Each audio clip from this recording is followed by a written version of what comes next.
Yom Kippour. Yom Kippour, ce grand jour. Le jour où Akadosh Baruch Hu pardonne l'ensemble des fautes du peuple juif.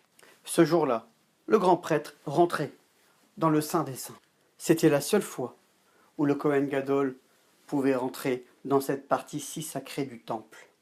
Dans les termes de la Torah, Ahat Bashana, une fois par an. Cette image du Kohen Gadol, s'introduisant dans le Saint des Saints, nous renvoie directement dans notre propre Beth Amikdash intérieur, notre âme, là où se situe la partie révélée et la partie cachée, le Saint et le Saint des Saints. Chaque juif est un Kohen, est un prêtre. Chaque juif a le devoir de servir Akadosh Baruch Hu. Tout au long de l'année, son service se produit avec sa personnalité la plus connue, la plus révélée, celle dont il a conscience. À Yom Kippour, Akadosh Baruch Hu nous aide à révéler la partie intérieure qui se cache en nous, le Kodesh HaKodashim de notre Neshama, c'est-à-dire cette partie intacte, là où le péché ne peut atteindre et salir.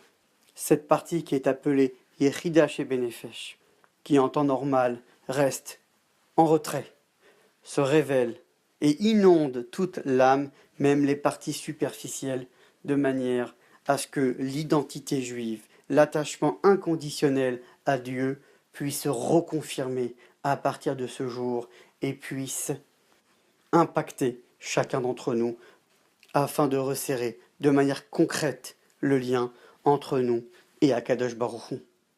Cette partie de la Neshama, qui est le 5e niveau, se joint à la 5e tefila, la 5e prière que nous offrons à Akadosh Baruch Hu ce jour-ci.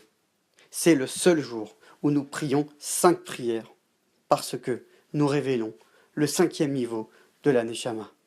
C'est à nous donc de prendre conscience de ce degré infini de la Neshama qui est en nous, de le révéler et d'implorer à Akadosh Baruch Hu que nous ayons une bonne et douce année.